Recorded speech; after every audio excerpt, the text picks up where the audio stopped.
Magandang hapon mga kapatid, Guillermo. May nag-PM sa atin mga kapatid na tinatanong kung ang hirap pag-usapan. Kung tong Boss Ironman Motorcycle Challenge daw ba mga kapatid ay exempted sa tinadhana ng batas na Presidential Decree 96.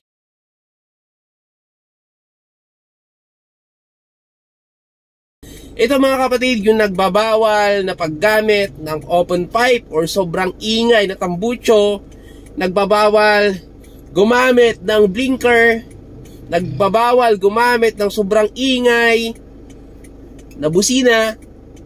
Of course, sinali pa niya mga kapatid yung reckless driving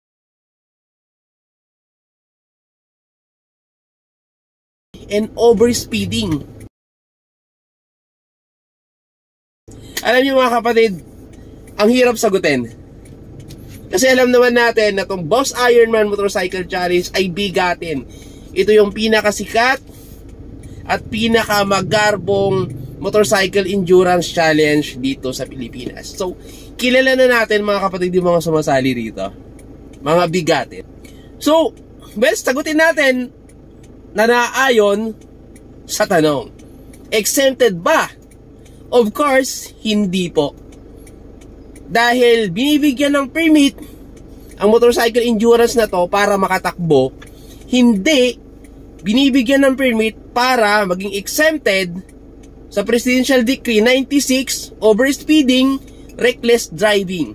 Dahil alam naman natin mga kapatid na may mga nadisgrasya na rider or ibang driver na gumagamit ng kalsada. So, yun lang mga kapatid, no?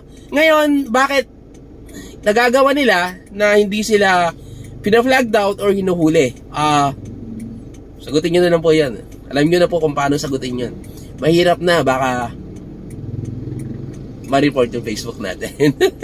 Thank you and good day!